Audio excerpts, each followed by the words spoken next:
Well, hello there. Thank you for joining me today for a dirty little bootleg Gunlord for the SEGA Dreamcast. This wasn't originally released on the Dreamcast. I don't believe it was a Neo Geo game for $550. Now, I don't have that kind of money. I don't even think I had a Neo Geo in 2012 when this came out. No, I was looking for the Dreamcast release. And all I could find were the limited edition kind of box sets, and you can save all those little tchotchkes and keychains, stickers, coasters. Come on, I don't want that, and I don't want to pay $90. I won't even pay $90 for a real Neo Geo game. No, I'm cheap, and this game, well, it's cheap fun, but I wouldn't say it's real fun. Gunlord for the SEGA Dreamcast. I'm John. This is Retro Projections.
Yes, here it is, Gunlord for the SEGA Dreamcast.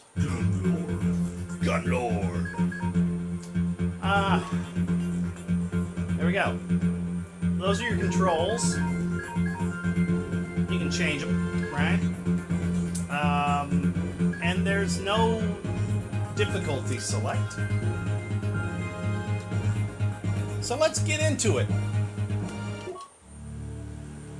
If you're a big fan of Turrican, but you don't like the 4th or the 5th or the 6th Turrican game, also known as the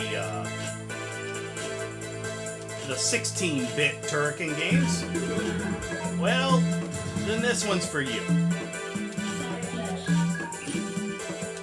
Because it's a little confusing, like they are.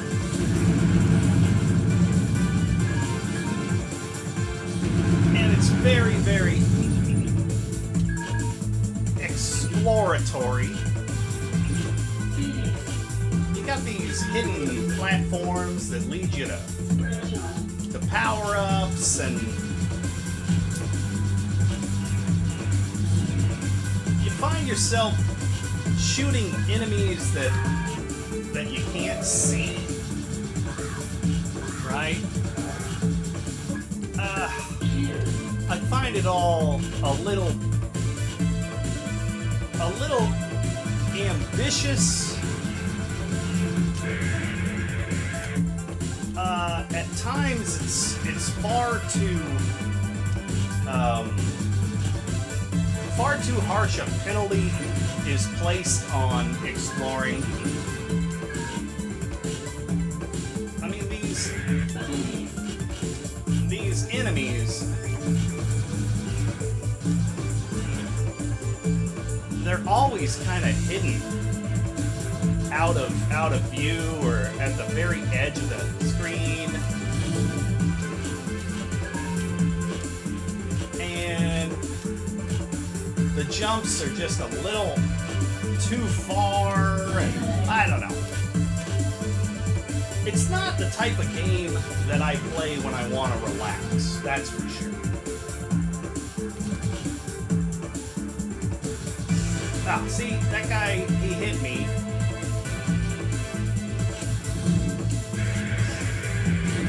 You got this shot, your normal gun.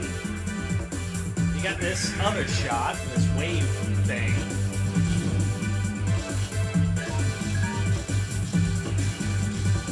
And then you got a bunch of enemies that are always like lurking, right? Ready to kill you.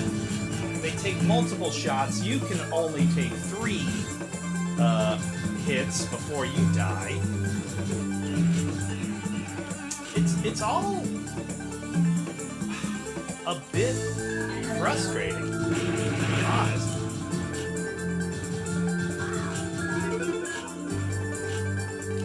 There are energy ups, which replenish 1 little pellet of life. It's not enough.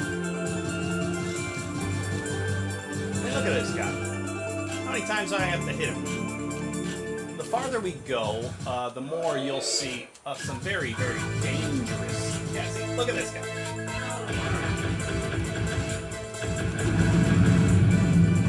Him and his little minions. And they're always kind of like hiding at the edge of the screen. And you can't, you're killing enemies that you can't see. And to me, that's like one of the greatest sins in game development. One, water shouldn't hurt you.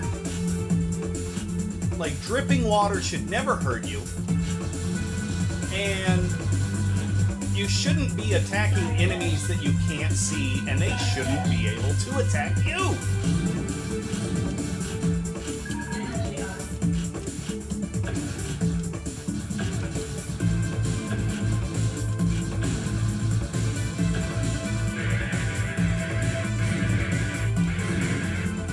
But that's the way this game was designed, and I don't know.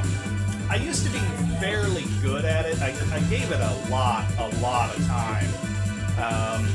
And I think I've gotten to level either 5 or level 7.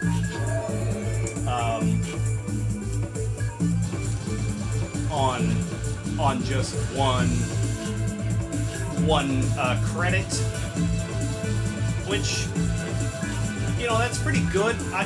But that was years ago. That was certainly before my illness. I'm not nearly the game player that I was anymore.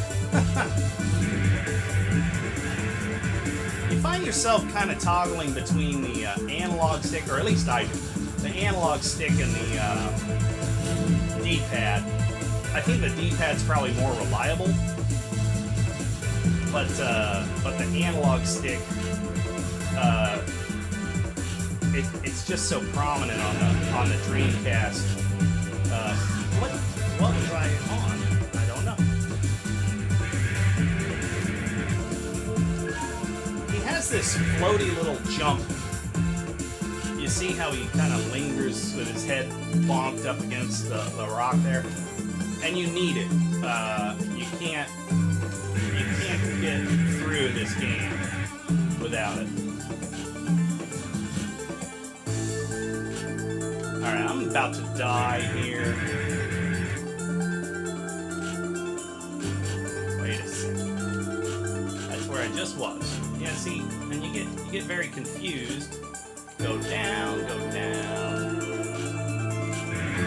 Ah, see, they're off the screen, and they come at you with such speed that you can't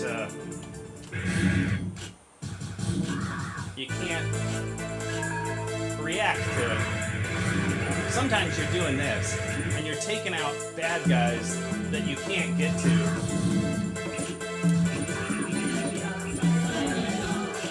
Extra life, okay. Now, how long did it take me to realize that was there and to learn how to get it? Quite a while.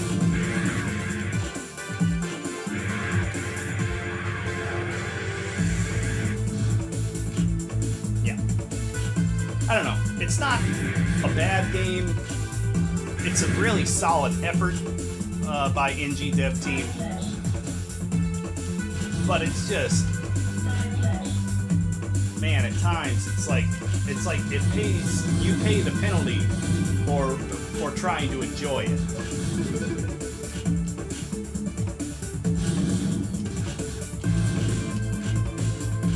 Now I'm not gonna do any like one credit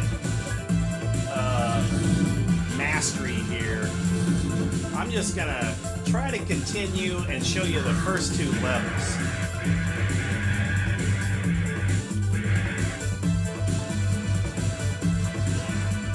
Which is good enough for me. The music is fantastic. The graphics, I think, are excellent. As kind of an homage to the 16-bit era. Now, since it was a Dreamcast, or since it was a Neo Geo game, you know, it's got that thing that Neo Geo games have, which is the 24-bit background layer. A lot of people like to say, oh, Neo Geo wasn't really a 24-bit system. No, it was. The background layer isn't using tile maps for its graphics. It's its own kind of. It's its own kind of. Oh, see, what are they doing up there? And you can't reach them, right? Except for with that. Its background, the Neo Geo, was not tile map, it was sprites.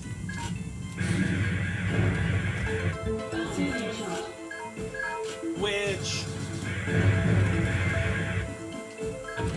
means that Neo Geo didn't have parallax scrolling, right? People love to talk about parallax scrolling. It didn't have it. Everything was sprites. All the graphics you see, sprites, including the background. Very impressive stuff. It made the system not only limited, but also completely different from anything else. So that's what you get here with the Dreamcast. The Dreamcast was not really a bespoke kind of console. It was made. The point of the Dreamcast was to make a home console out of affordable computer parts. Basically, Sega's answer to systems getting more increasingly complex was to make kind of a Frankenstein's monster of a console, and that's what the Dreamcast is. It was before its time, before people really were doing the home console gaming PCs that we see nowadays, where people just build an affordable thing, a do anything type of thing. That was this, man. That was the Dreamcast. It's novel. Oh my god, this thing. You go back up, please go back up. All right, you gotta jump. Dead. Oh, and I'm dead again. Got 3 lives left? Oh my goodness. And a bunch of enemies I can't see on this never-ending level. I go this way.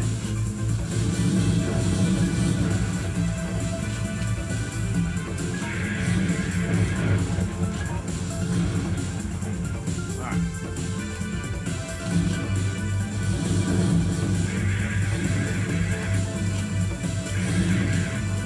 Oh, don't go down there. See, there's just some issues with hit detection and just the design in general. You know, indie developers, I really love that they have the balls to do games like this, but they're missing the kind of the things that were so great about games back in the day. It didn't have to be expensive and look amazing. It had to play well. And all of these game developers back in the 80s and the 90s, they employed many game testers. It used to be like a very celebrated position in game development. Is like, who do you have testing your game? And these guys that were testers, they had to know the ins and the outs of the game. They had to be just excellent in general at playing video games. God, not me. I could never do that.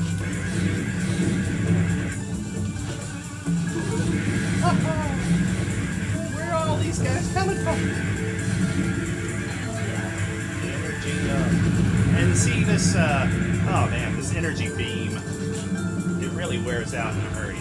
And it takes forever to recharge, so you'll see these kind of blue spheres, or maybe they're gray, and they instantly recharge it, so I'm always trying to get those. If I find them. There goes one. There it is. Okay. Big boss coming up, I think. Whoa, jump! There's some control issues. Sometimes you hit jump 4 or 5 times and you don't, it doesn't actually register. Oh!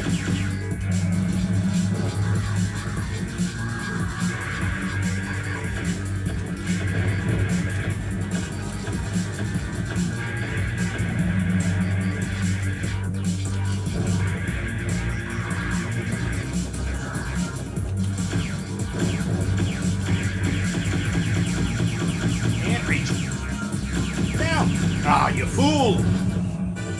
Alright, let's try it again.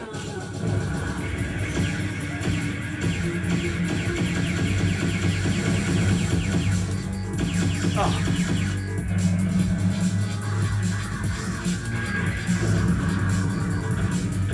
Continue. Yes, I guess. I'm gonna do it this time.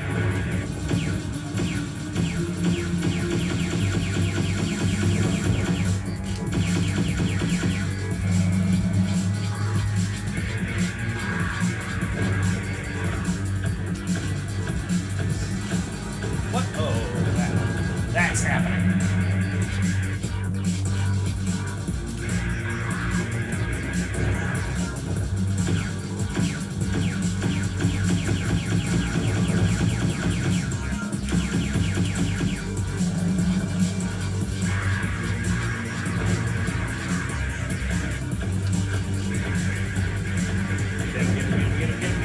And he's toast. Okay, level 1. Done. I really sucked at it. And look at this shit. That's straight out of Thunder Force 4, right? Oh, how did you get in there? I don't know. Okay. Press button. To me, it seems like getting in and out of the ship should just be automatic. Okay. Here's the Thunder Force 4-bit. Now, I have a problem with it. The purple shots are the ones you need to avoid. in this version, in this level. They're the crystals that you're like after in the other one. And so, like, to me, there's like some consistency issues, right?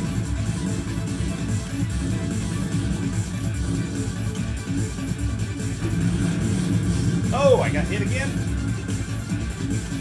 I'm still alive, but barely. I'm gonna die.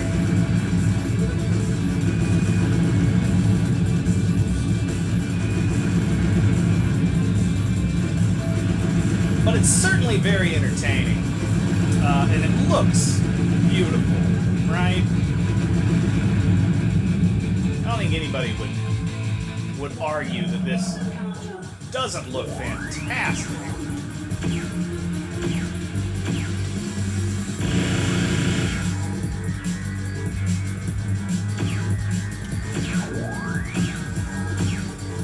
Oh, I went down.